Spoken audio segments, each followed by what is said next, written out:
Good evening and welcome to the Flipside webinar series. My name is Fulel Taha and I will be your host for today. So, to tell you a little bit about Flipside, this is basically a panel discussion where we discuss interesting books.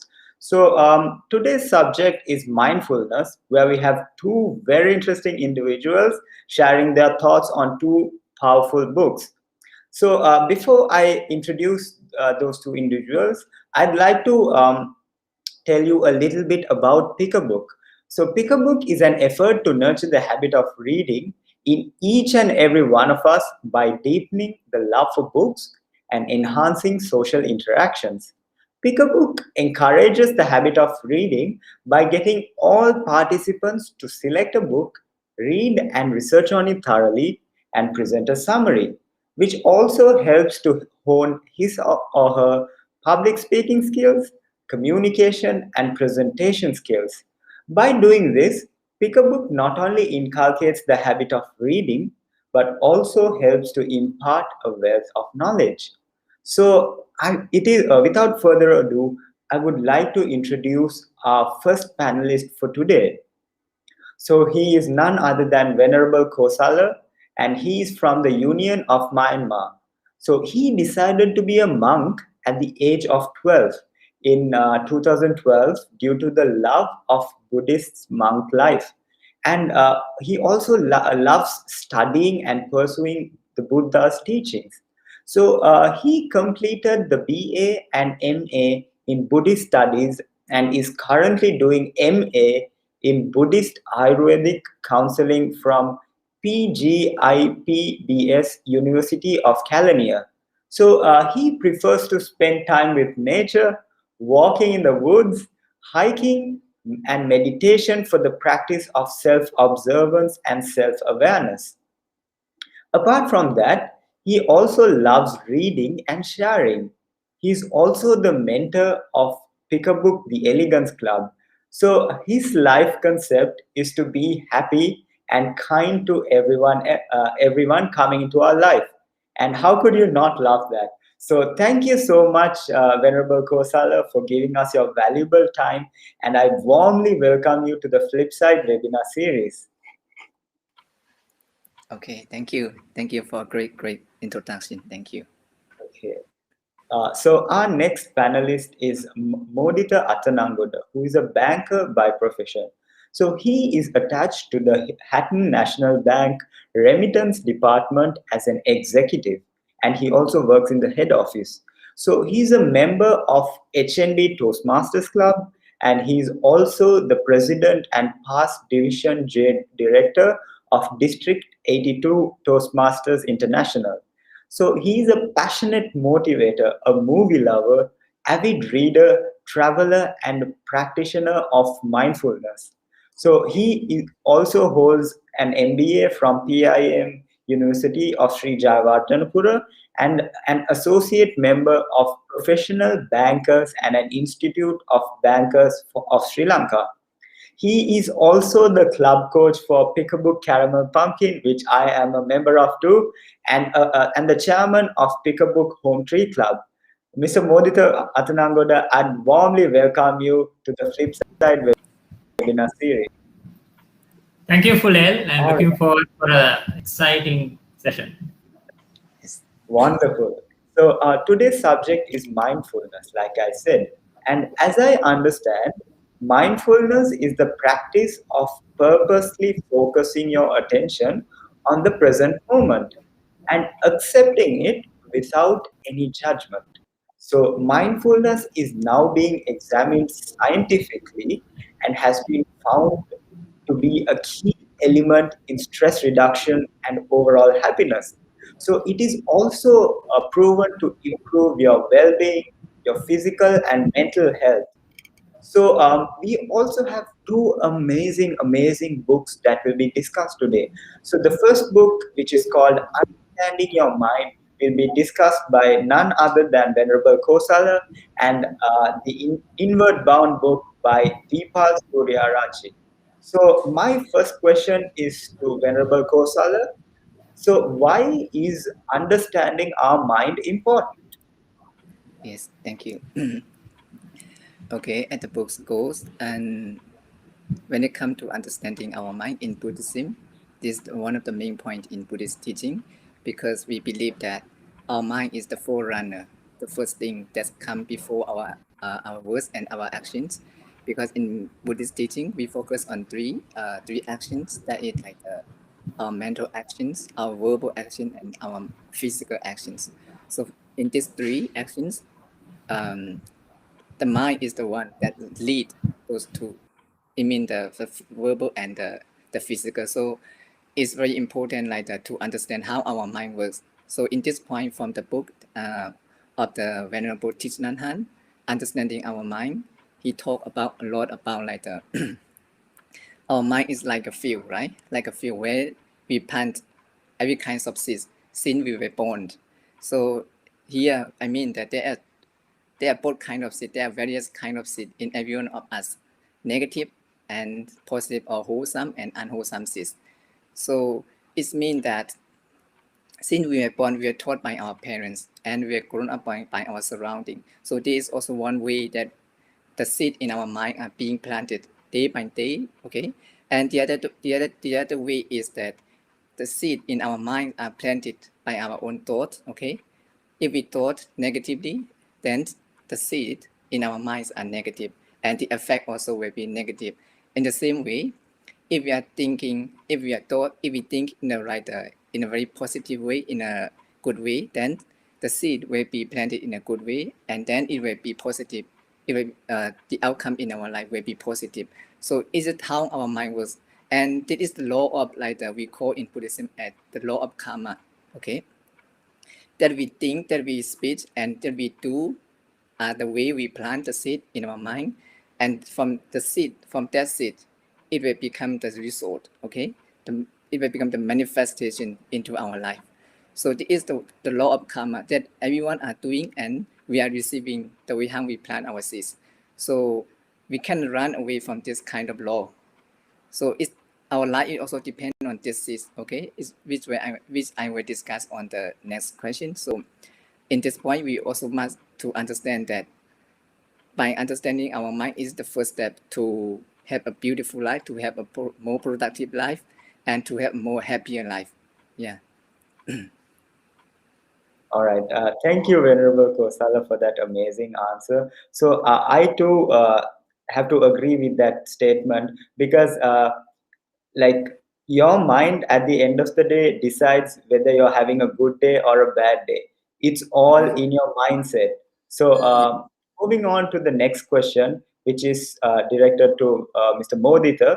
I'd like to know, why did you select this book called Inward Bound? Yeah, Fulel, it's as I was interested on spiritual books and practicing mindfulness and meditation, I used to search on new knowledge. And last year, I got an opportunity to participate for one of the retreat on mindfulness. Thereafter, my interest grows on to know about the subject.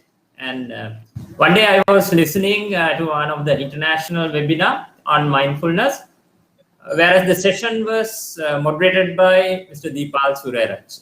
And the organizer introduces him as the author of many books in business, especially single in business, and this Inward Bound for mindfulness. That struck me to get on to the book. I remembered that I purchased that book once when the book was launched at PIM some time back. Then I went to my bookshelf and found the book, and I went through each chapter. Then only I realized the value of each step that it was mentioned, the practical guide that it will help us for our day-to-day life. That's how I got hold on to the book, and I want to share the learnings with everyone else. All right, wonderful. Because I was there when Mr. Modita presented the book to the Pick a Book Home Tree Club, and it was amazing. And I personally loved how practical the book is. and he even got the author on the phone, and he made a he like the answer. I mean, the questions we had, he directed towards the author, and he got it clarified. So, moving on to the next question, which is to Venerable Kosala. Uh, how is our life shaped by the seeds in our mind, as you call it? Mhm. Yes, it's kind of related to the first one. Like we are in every moment, in every seconds, in every day, in every hours, we are planting every kinds of seed. But it's mainly for sure, right? Like the maybe negative seed for most of the people because we are very like controlled by our strong desire without like being aware of this. So we are in every second, in every moment, we are like planting our seeds in a very negative way. But here, whether you are planting a negative or positive seed, but you need to understand that our life is shaped by the seed in our mind. It depends on the quality of our mind. So if the quality of the seed is the positive, more positive, and then our life will be more positive. In the same way, if it's more negative, the negative more than positive one, then it will be definitely negative. So here, for example, when person is angry or when person is kindful, this is the way we need to look at the seed in his mind. But most of the time, when someone is angry, we tend to look at we tend to react to him by being angry toward that person, right? We think he's the bad person, so we need to we hate that person because why is that? Because we don't understand the law of the seed. Because when we understand that he is being watered by the bad seed, the anger seed in him is being watered, being nourished, then he is angry. But there is also such a moment that he is a kindful person, he is a good person, because at that time, the good seed in him is being watered by himself or by the people surrounding. So here I mean that when one person is feeling like a strong emotion, whether it's positive or negative, we not only need to look at his reaction, right? His not feeling that right now, but we need trying to trying to look at the backstage, the background of that seed, how that feeling come to be, right? We need to find that roots, that origination. How is that originated from?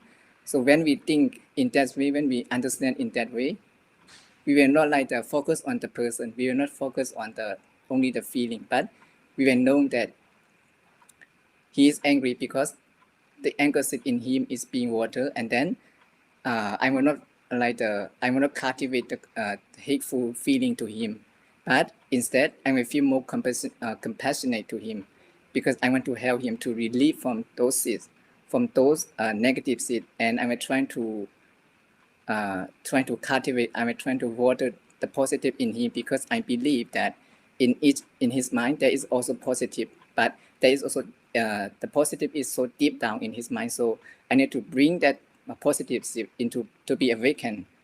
How can I do that? By being compassionate, by being having a kindful thought to him, by speaking a good word to him, by doing a good service to him. And then his positive seed will be awakened, will be watered, and then he will be a good person. He will become a good person. So by understanding that our life will also depend on how we cultivate, how we plant it, how we give a power to the seed in our mind, right?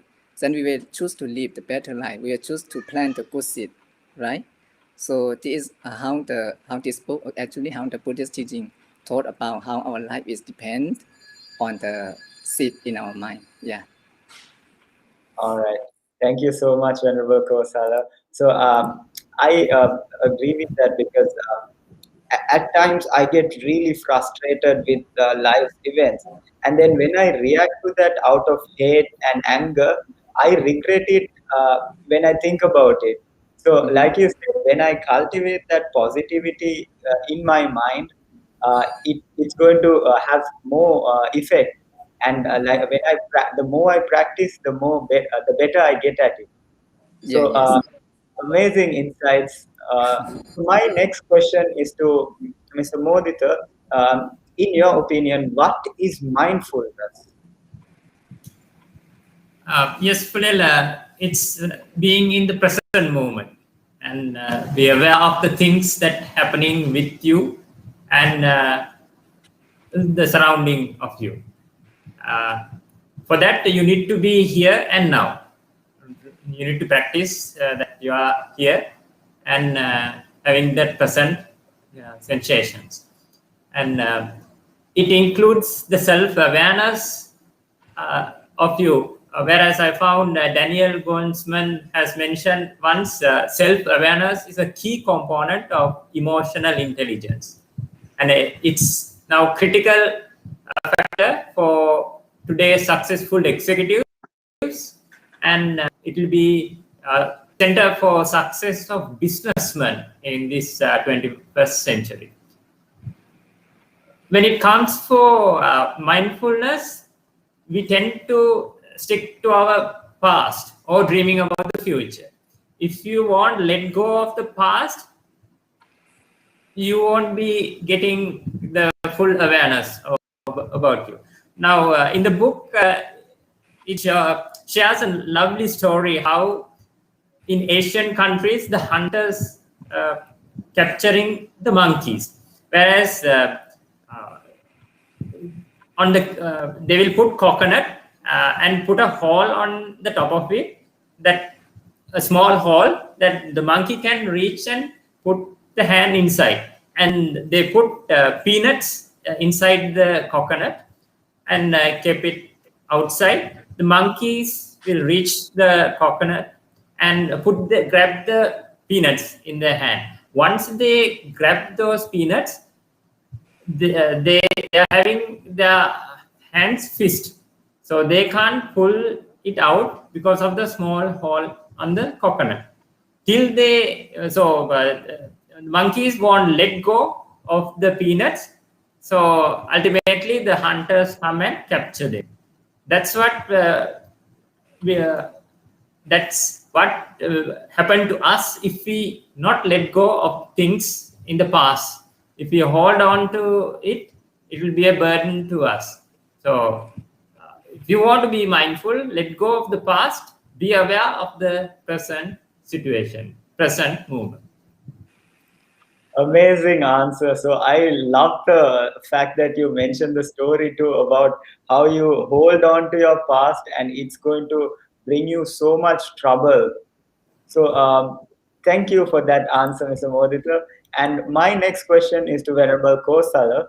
So which is, what is perception and why should it be understood? Yes. The way we plan our scene is also included in our perception, because we have our own perception.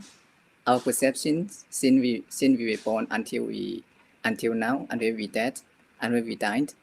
So our perception is come from the inside and the outside world. What I mean by the outside world is from our parents, right? As a young person, we were taught that if you do this thing, you will be like this. Don't do this is a good thing. Don't do this is a bad thing. So also in the same way at the school, we are taught to behave in this way, in that way. This is how we have the perception, right? So in every one of us, their perception depends on the place where we were raised up, where we were grown up. So here, perception also play a main role in in planting the seed in us, because most of our perception is based on the wrong perception, right? Because for example, when I say because when I say the candy, right? When you heard the word candy, what do you think of? What do you think of, Funil? Candy. What come to your mind? What come to your mind when you heard the word candy? The Dalada Maligawa, the cold climate, the amazing. Yes. And Mudita, what do you see in your mind when you heard the word like the candy? Yeah, Temple of the Tooth. And beautiful hill country. Yes. Yeah. Of course, here what I mean is you have your own perception of the candy, right? So for those of you two are correct. You have to write your own perception because you have a right there before. for you, you would think of that you would think of like the picture, the people that you have talked to in the candy. So here, what I mean by perception is because most of our perception is based on our personal perception, and there is no problem with it, but it becomes the problem. It becomes the trouble when we attach, right? When we have a strong desire, when we have a strong attachment to our own perception and reject the other person's perception. That is the starting point of conflict or the violence and the war between one person and one person, between like the one country and one country. Because we think that our perception is the absolute one, right? The other person's perception are the wrong one, and we don't listen to them. We don't like accept them. So that's why that is the starting point of like the war and the such kind of thing. So here in this book, he mentioned a lot about how we perceive like most of the thing, our opinions, our ideas are also based on this kind of thing. So to be aware that our perception are based on the wrong thing, we need to have mindfulness, as like the Mudita said before. Mindfulness also very important in this point. With mindfulness, we will come to see a lot of like our perception, how is it like the form, how is it like how our life being led by our perception, right? With mindfulness, we will see that this is the way I have thought, so that's why I attach to that thing. So actually, when we have the mindfulness, we will see that it's such my own belief. It is such only my thinking. We will come to know that thing. We will come to see that thing, and then we may have less attachment to that, and then we will have the open mind, and then accept other people's opinions. We will recognize their opinion, right? And then it's the starting point of having the harmonious and happy society between in our society, in our country. Yeah, that's why it should be understood, right? In this point. All right, wonderful, Venerable Kosala. So they say having an open mind makes you learn a lot of things, because when you're opinionated and when you stick to your perception only, you don't so other people will be telling you things, but it's not going to register in your mind, because you think that only your opinion is correct. So of course, yeah, exactly. yeah, so having an open mind is especially important for all of us. So thank you, Venerable Kosala, for that amazing answer. My next question is to Mr. Mudita, is how so the book talks about paying forward and paying back. So what exactly is paying forward and paying back? And how grateful is it for paying forward instead of paying back? Yes, Funil. Before going to that question, I'd like to mention the perceptions that we are having in different aspects in our life. So sometimes that might be a habit, so that we. So mindfulness is a way that we can change our habits or align towards a better life in the society. Coming back to the question that you put, paying forward and paying back.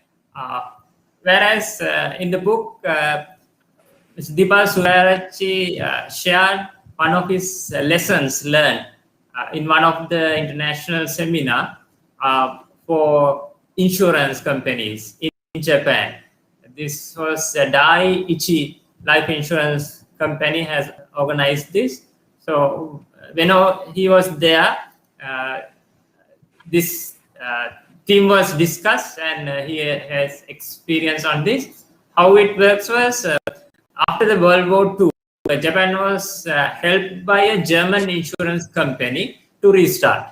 So the German company did not need any help at that moment. So hence the Japanese insurance company decided not to pay back, paying them the gratitude, but to pay forward.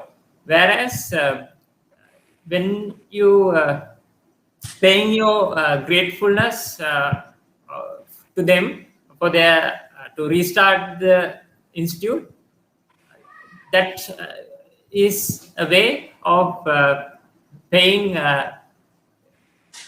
attitude of gratitude. So in here, so they might be remembering the help that they got from the company. It might be big or small, but you are paying the gratitude. So that indicates the paying back. So sometimes they don't need any support at that moment. They are well equipped, well stabilized. So at that moment, what the company or the persons can do is, because in our life, so many might be helped to achieve, to come up to this level. So while paying the gratitude through our thoughts, what we can do is to do what was done to us for the others. So that indicate the paying forward. So whatever we learn, whatever we experienced during our past, with all the help that we got from them, and we are giving that exposure to another person to become success. That is paying forward. So instead of paying back, more importance, more gratitude is there when you make paying forward. All right. Thank you so much, Mr. Modita. So I'm guessing people will always remember how you made them feel. And like when you treat them the way you want to be treated, the universe always finds a way of giving back to you. And in this case, success. So I have personally experienced that as well. So thank you so much for that answer. So my next question is to Venerable Kosala is, what is the law of interbeing and how is it practical in our life? Yes. Actually, when it comes to interbeing, when I first read of the book, when I first come to know the concept of this book, I I was a bit confused, to be honest, right? Because it is written in the, in Japanese way, in Zen Buddhism, which is a bit different from my tradition, which is Theravada. But when I go down deeply into that conception, I come to know the value of that teaching, the law of interbeing. You can call it the law of interdependence or interconnectedness, because all of us here in the world are interdependently connected in one way, right? Directly or indirectly. Like there is a good a good saying in Buddhism, this is because that is. Without that or without this, that cannot happen, right? It means in everyone. Everything's interconnected, interdependent. For example, I will give you some example for the flower, right? In the flower, when we look at with the right way, we will see that in flower there is the non-flower elements in the flower.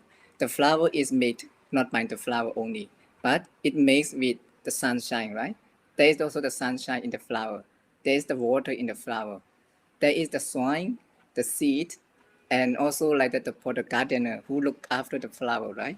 Without those kind of things, the flower cannot be cannot become without those kind of things. So in each thing there is all thing. In all things there is a one thing. It means for example, as a monk we are encouraged to reflect before we eating a meal in every single day, right? And because why do we do like that? Because we need to to know that where this food come from, and we need to recognize the energy,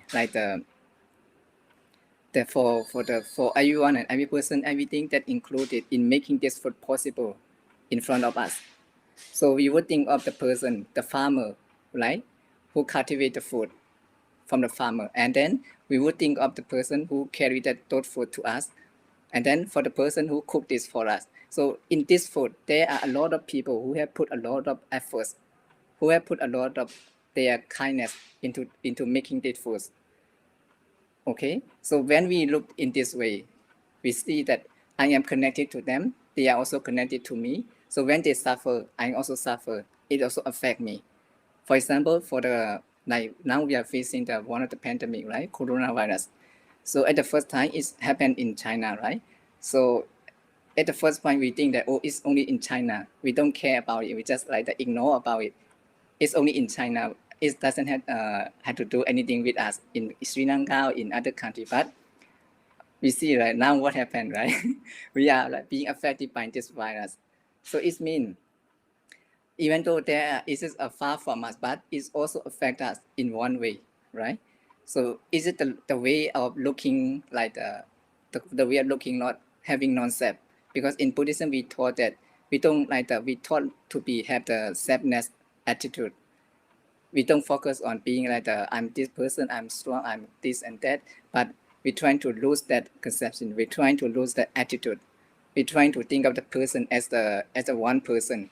We're trying to recognize them. We're trying to connect them as a brother and brother. So then there is no room for discrimination.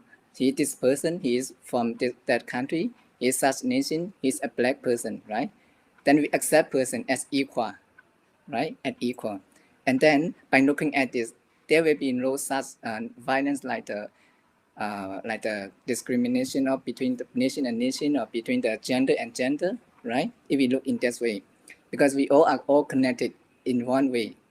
We all are affected by that person. Also, they are also affected by us. For example, when we are in the same room, if one person in our group is feeling angry, he's angry, and then we also will feel bad, right? It also affect us, affect our mind, right? We might feel afraid, right? Some person we might feel being angry and want to punish that person, want to punch this person. Yeah, it's also affected in one way when when one person is feeling some emotion. That's why if we look in that way, we will not we will never discriminate person. Yeah. Okay, thank you so much, Venerable Kosala. So I would like our audience to share their views as well. So we have Udara Munasinghe saying great insightful ideas about the significance of mindfulness and energy in the universe. So I would like to make this a discussion to our audience as well. So feel free to express your ideas, your questions, and everything you have to know, you can ask it in the chat box. So my next question would be to Mr. Moditha, that is, the book talks about the formula for success. And if I may ask, what is this formula for success? Yes, Fulel, in the book, it discusses about the success. Before moving on to success, how about the failures? Well, we have so many failures, might be in the exams, might be in our other targets. So Mr. Dipal Suryarachi shared an acronym for the failures on as RAPID, RAPID. For R, restlessness, remorse, meaning the lack of focus, inability to stay on course, and being worried about what was done and not done in the past. So moving on to A, aversion, and it shows the fighting and avoiding situations that he or she might not like. And P for procrastination, postponing things that have not to be done later. And I, endurance, giving into the demands or to satisfy sense, thus forgetting the task at hand. Indulgence, yeah. And D for doubtful, that's the lack of self-confidence. So once you move out of this, the rapid situation, you can move on to another area called 5 R's. So Mr. Suryanach is sharing the 5R formula to overcome the failures with first R with realize. You need to understand of the things and recommit your targets and restart to think fresh, and reminders for frequent reminders on the things, and right company, the companionship. So this 5R will help you to overcome the failures that you will have. So if you need further information, you can go to the book. So we have the local publisher, Sarasa Publishers. They have done the second edition of Inward Bound as Inward Bound for Mindful Living. And if you are an ebook reader, you can download on the Kindle version. Further, if you need more about the details about the book, you can go to his website, www.mindfulexecutive.net, where you can find the articles and the steps that discussed up to now. All right. I really like how Mr. Modita I asked the question of the formula of success, and he started the answer with saying failures. And I thought that was really important, because without our failures, we are not the person who we are today, because every failure teaches us something. And for me, I personally look at failure as something to learn from. And thank you so much for sharing that wonderful insights with us. So my next question is to Venerable Kosala, is mindfulness, and how is it important, and the practical implications for it? Mhm. Okay, mindfulness, right? Modita, right? Mr. Modita also have give some of the insight for mindfulness, and he said, as he said, mindfulness is like the way we are being present in the here and in the now. We are not being like the pulled by the door into the past, or being pulled to forward into the future. So here means some people may have some confusion, like, so if that's so if there is, I have done something good in the past, so is it possible to look back or to think back on that? And so if I'm not allowed to think in like into the future, like how about my future plan, right? Some people may ask the question. So here is, yes, they are right, and also the right thing is that the right point is that with mindfulness, we are able to look back into the past, because with mindfulness, we are not like the pulled away by our own thought, but we are being mindful of our thought.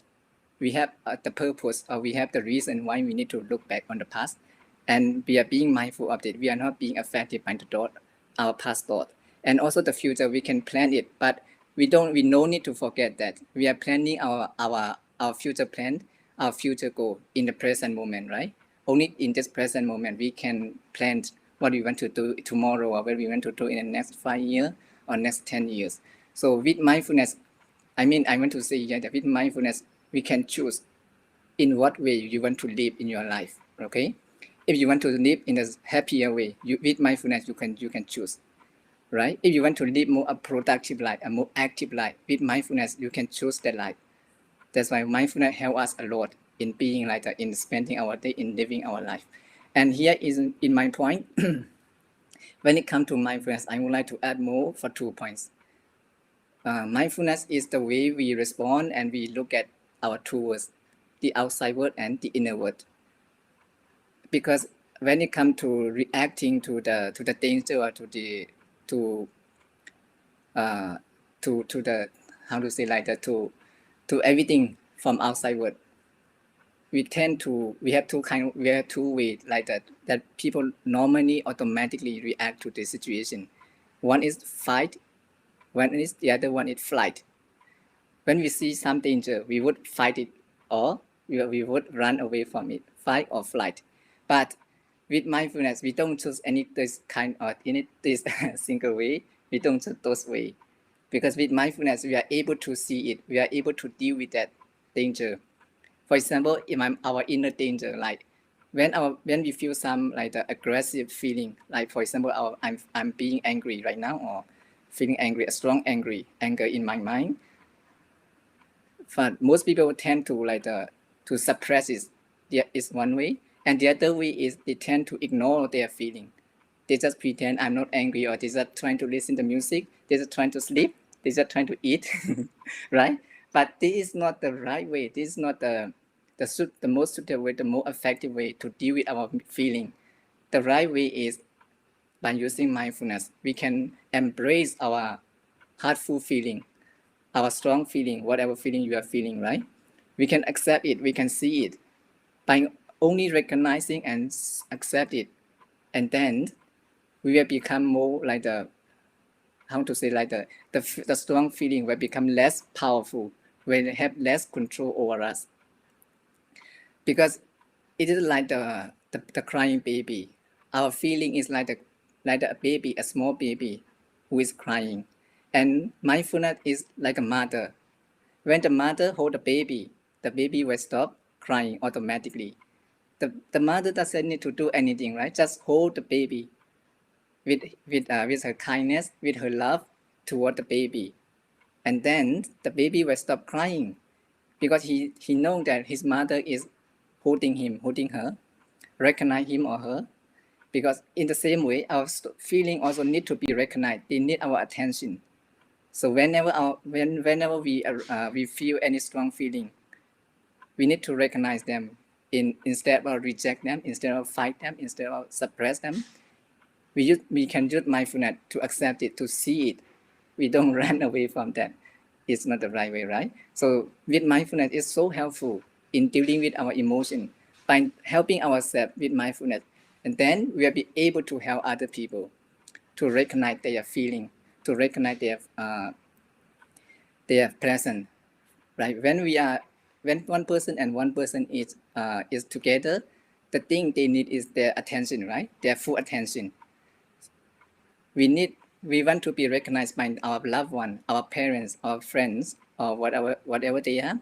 We want them to recognize us as a person they love, as being like a person existence in front of them. But if they are just like ignore us, don't care about us, just trying to look at on their mobile phone or doing something else, then we feel like so sad. But with mindfulness, we can recognize our loved one, then they will be happy, so happy, because we are being there for them. We are being there for them wholly. We pay attention to them wholly. Only with mindfulness we can do that. So it's very important and very practical that we all need to try to do that, right? Yeah. All right. Thank you so much.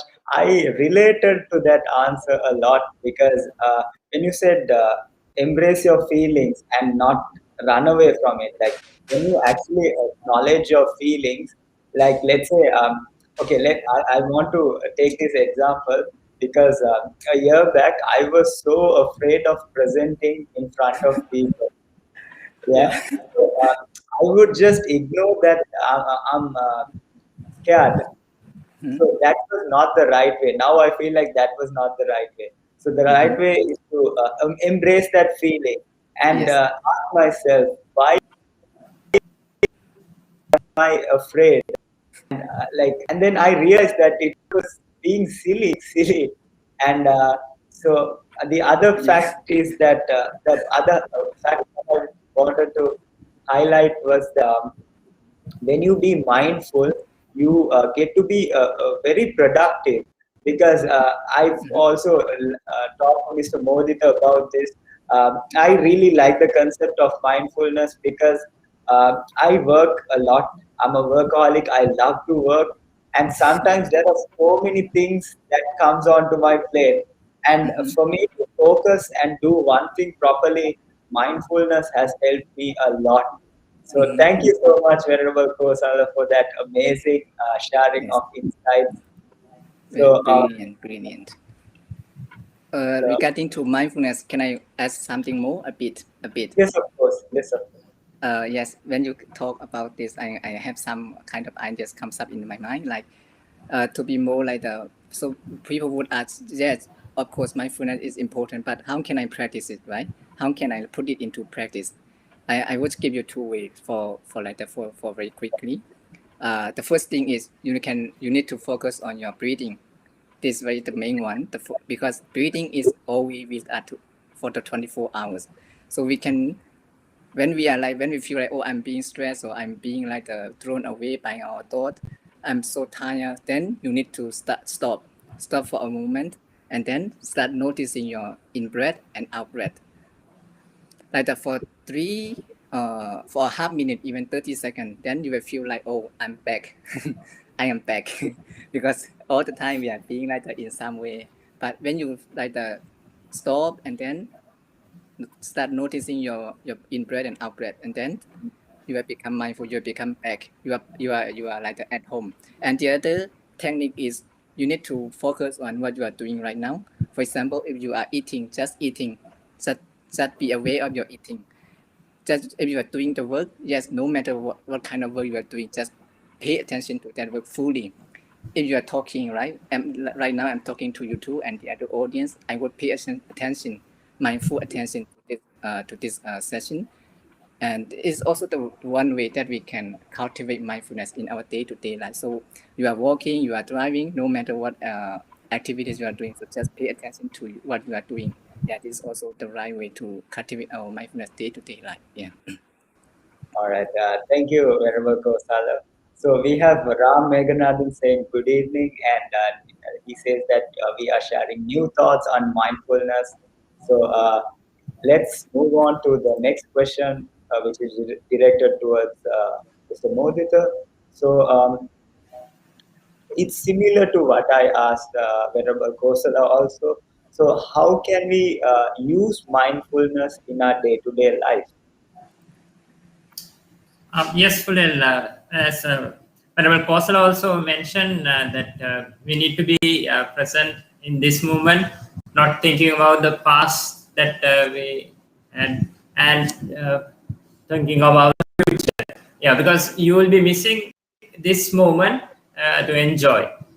Whereas in this book, it was how you can think about yourself, your inward through different practices. So in the book, it shares 20 practices to help your day-to-day life, such as drinking your cup of tea or coffee, practicing to improve your mindfulness, and having a shower in the present moment, getting dressed mindfully. If you're driving, drive mindfully is a pleasure. Washing in the present, and shopping even, if you do, you can do it mindfully. And in one chapter, it's mentioned closing windows before sleep. That means away from your electronic gadgets before your sleep, and to be silent and relaxed, and start slow to drive fast, just like a marathon runner, how he starts slowly to build up his journey. So those are the little extract from the practices that I discuss in the book. Whereas I like to share one example. Having your morning cup of tea or coffee, just for the first time you are having in the morning. So when you take your cup to your hand, to see the shape of your cup and hold on to the cup, then you can look inside the cup, the color of your tea or coffee, and then you can smell the aroma of your tea and observe the intention to drink the tea. So slowly, step by step, you are moving on, and you're closing, take your cup closing to your lips, and then take the zip of the cup of tea. So when it touches your tongue, get that feeling of the hotness and the taste of the sugar and milk. So at each point, you are aware of the cup of tea. So your mind is not thinking about the past, what had happened, or thinking about the next step, the duty that you want to going to take. But you are with the cup of tea and enjoying that little moment. So those are the things that we miss during our day-to-day life. Sometimes, just Venerable Kosala mentioned eating. Sometimes you might be watching a teledrama or a movie on the screen and eating, but that in that sense, your mind is looking, your thoughts will be with the TV, but you might lose the attention of the food that you are eating, the taste and everything. So, because in our mind, we can't do multitasking, one thing at a time. So you have to concentrate one, finish it one, and move to the next one. That's how it works. So mindfulness helps you to keep focus on the present moment and enjoy that event that you are having. All right, wonderful. So when you took that cup example, I immediately remembered how we practice mindfulness in the pick a book caramel pumpkin session also. So Mr. Modita made us close our eyes, and he would like make us, go through each and every organ of our body and feel it, and make us realize how how these each individual parts adds to our body, and it was an amazing feeling. So thank you, Mr. Modita. And I would also like to highlight the fact that even Venerable Kosala said about digital devices, and how you should be away from it while you're doing a task. Because as much as we love technology, there's also a bad side of it. So most of the stress that is caused today, like mental stress with the teenagers and even the adults, is mostly due to the fact that they are all staring at a screen for more than half of our day. And it's this comparison from social media, whether it be the when we see on social media that the other person is having a good life and you're having a miserable life, and you start comparing it, it's going to have this negative effect on us. So even I try to. It's sometimes very hard, to be honest, to have that digital device away from. So what I do is I bought a analog alarm clock, and I would keep my phone in the dining room, away from my bedroom. So I have no choice but to be alone with my thoughts. So amazing insights from the two wonderful, wonderful guests. So we have Udara Munasinghe saying, deep gratitude for the explanation of on bliss of mindful living. So with that, I will come to our last question. So Venerable Kosala talked about the book called Understanding Your Mind. So Mr. Modita, what are your thoughts on this book? Yeah, Fulil, I think it's coming on the same base of understanding your mind and practicing on mindfulness, because it's very important that we have the consciousness, being in the present moment, to understand how our mind works. And Venerable Kosala talk about the law of karma, very important when it comes to our day-to-day activities. And he mentioned about the kindfulness, another wonderful idea that we can spread around, along with the mindfulness, the kindfulness to our the human being and all the living beings around us. So I think when you check with the two books, I think it's aligned with each other, and to be in the present moment and using the mindfulness is the best. All right. So I will direct the same question to Venerable Kosala. So Mr. Modi sir talked about the book called Inward Bound. So what are your thoughts on the book? We would really like to know what it is. Yes.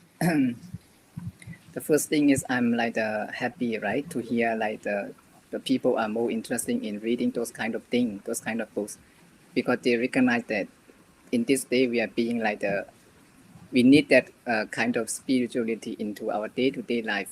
So we also have seen back then 10 or 20 years how our life was, how the life of the people were. So then they start to recognize, to pay attention to more to fulfillment of their spirituality to their life. But I'm quite happy on that. And for the book he chose, the Inbound, right? The Inward Bound. So it's a quite amazing book, I think, because it's combined of it's also the same talk about a lot about mindfulness and the way to success, and in a very like a spiritual way, and also a lot of practical, right? A lot of practical implications that we can use in our day-to-day life. And one of the things I love about it, he also talk with his experience also, right? So it's also like it's amazingly explained. Yeah, it's very great. I would find the book. Yeah, I would try to find the book. Yeah. I have to agree with both of you here because I have already been to Mr. Modita's presentation on Inward Bound, and I can guarantee that it's an amazing book for someone even like me. It's a book for everyone basically. A workaholic like me, and I found peace reading that book, and it shows so many practical steps towards achieving mindfulness. And same with Venerable Kosala's book as well. So to be honest, I have not read the book, but it is very interesting, and I will definitely read it within the next few months. So Yes. we also have our audience saying, Ram Meghanathan saying, thanks for the great insight. So thank you, Ram. Thank you for addressing us. And I have so much respect for both of you for coming out, taking your valuable time, and willing to share your valuable insights on uh, mindfulness as well. So I'm sure our audience learned a lot from these two valuable gentlemen.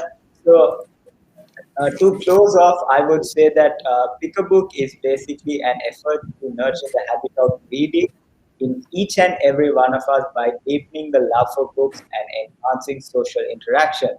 So, if you would like to join Pick a Book, please go to our website, which is www.pickabook.club, or contact me on 077 So, with that being said, thank you so much, Venerable Kosala, for taking your time and Yes. sharing some amazing insights from that book. And same goes to you, Mr. Modita. Thank you so much. I'm sure our audience are inspired to read these books. So till we meet next time, thank you and good night. Thank you. Thank you. Thank you, everyone. Thank you. It's Good very a great night. session for me. Yeah. Good night.